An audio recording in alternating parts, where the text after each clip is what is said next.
Vamos lá, gente. As coisas não estão boas na Síria. Tá rolando um massacre na Síria.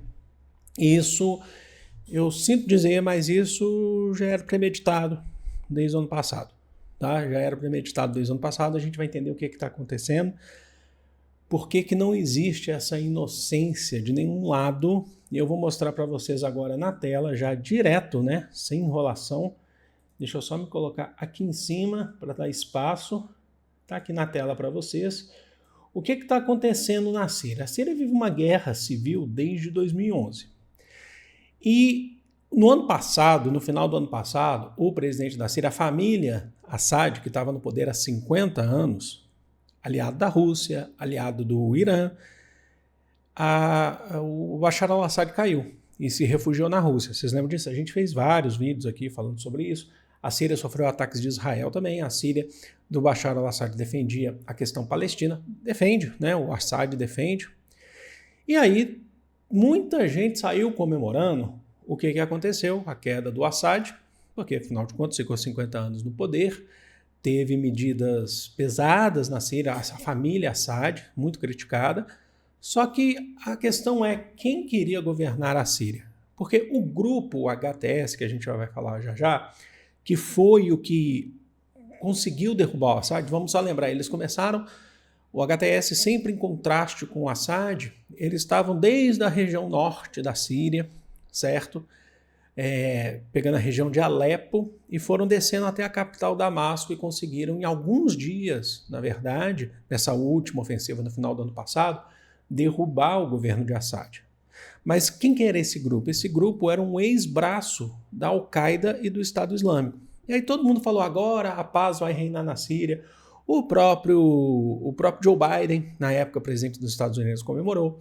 O Benjamin Netanyahu comemorou. Só que assim, eles não estavam nem interessados em saber quem queria governar a Síria. O que aconteceu? Acontece que cerca de 1.000 civis, aí de quinta-feira para hoje, foram mortos na costa oeste síria, certo? Na costa oeste, que acho que é a única costa oeste síria, foram mortos pelas forças de defesa síria, certo? Que são ligados ao governo. As forças de defesa sírias são ligadas ao governo. Você teve um confronto, eles resistiram, né? Eles estavam resistindo à queda do Assad. Por quê? Porque esse grupo de civis que foram mortos, a maioria deles eram pró-Assad, e os números começaram lá com 500, 600, 700 mortos. Hoje a gente já está falando de 1.000 mortos, né? Você sabe que a Síria lidera o ranking da atualidade de refugiados no mundo. Tem muitos refugiados sírios, inclusive no Brasil, vocês sabem disso. Que lá atrás, quando aconteceu a queda do Assad, falaram assim, eles vão poder retornar para casa. Não, não vão, porque a guerra civil não acabou. A queda do Assad não representa o fim da guerra civil síria, porque você tem que ver quem vai ficar no poder, você tem que ver vários fatores, quais são as forças pró-Assad ainda na Síria, certo? E aí o que acontece? Vamos lá então, vamos dar seguimento. As mortes ocorreram na costa oeste, tá? Como eu já relatei para vocês, certo? Na região da cidade de Latakia, onde vive um grupo, uma minoria que a gente chama, a minoria dos alauítas, que eu vou explicar rapidinho aqui para vocês, que é uma minoria religiosa islâmica, representa mais ou menos ali 12%, e ela é próxima ao islamismo xiita, e eles são pró-Assad, tá? Eles são pró-Assad, tá bom?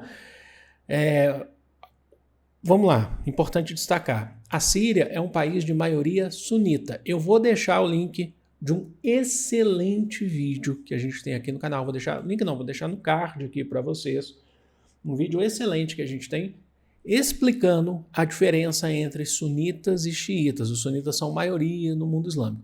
Mas ainda que a gente faça um vídeo excelente, ele é todo detalhado, com árvore dos grupos e tal, falando da história ao longo do tempo, ainda assim existem vários ramos, tá? O mundo islâmico é um mundo muito complexo, mas assistam esse vídeo que vocês vão entender melhor. A diferença entre sunitas e xiitas tem a ver com os herdeiros políticos de Maomé, certo? E vamos lá. Quem que são os alauítas? Só para a gente estabelecer aqui de maneira rápida, diferente e simples para vocês. Os alauítas, Eles são um grupo que surgiram no século, eu coloquei 19 e eu errei a informação aqui, é século 9. Eu já vou pedir desculpas aqui, peraí, mas eu vou só tirar um X aqui. Eles surgiram no século 9, certo? Alguns séculos depois, né, da morte de Maomé.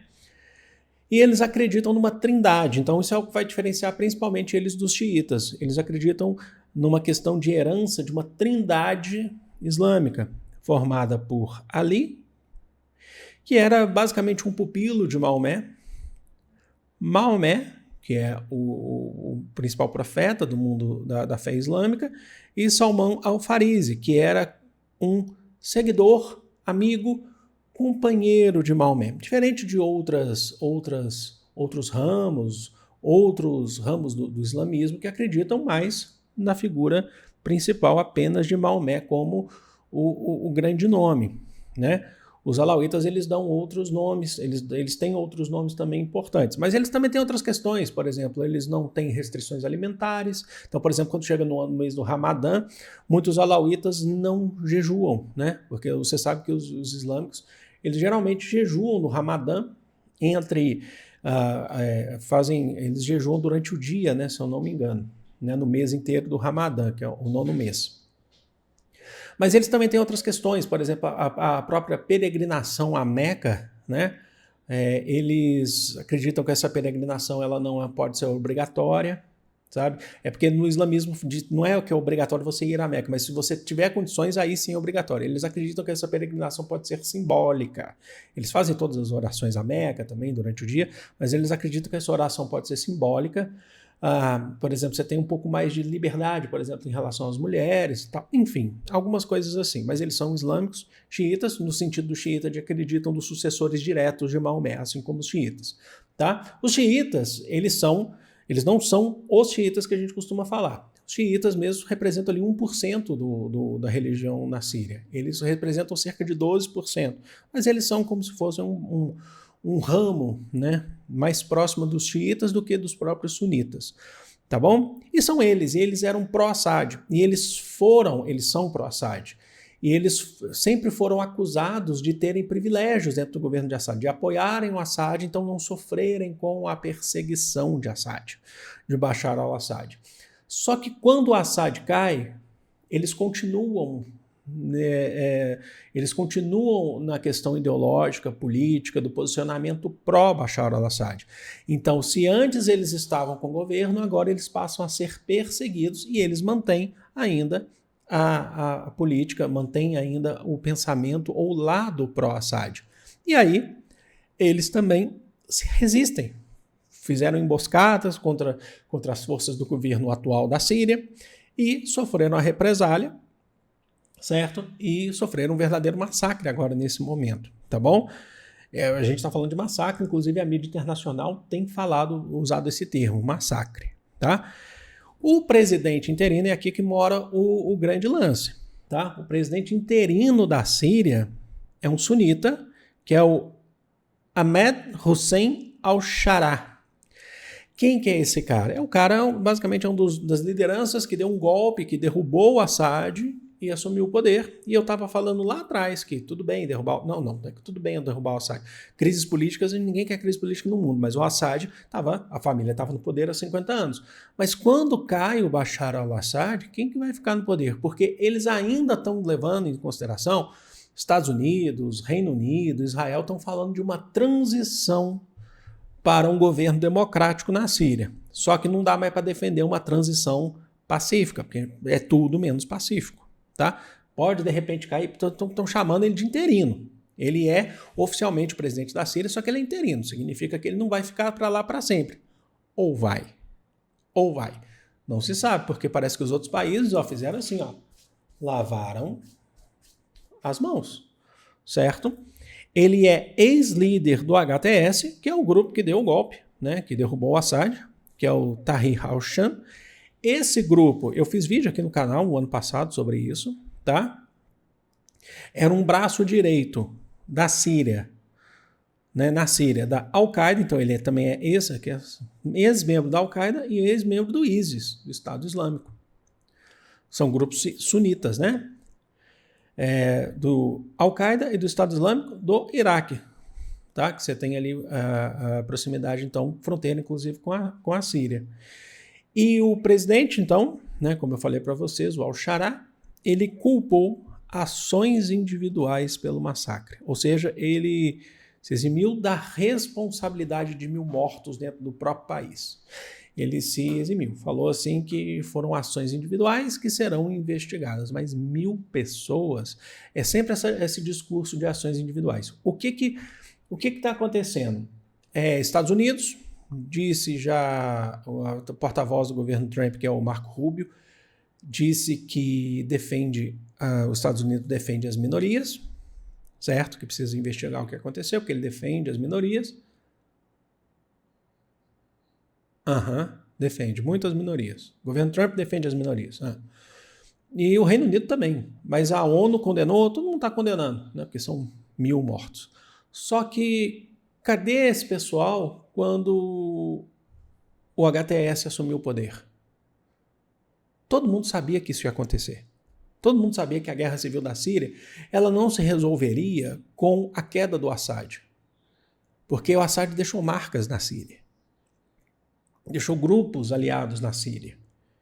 E os grupos que assumiram o poder, eles continuam combatendo o Assad, mesmo que o Assad não esteja mais na Síria.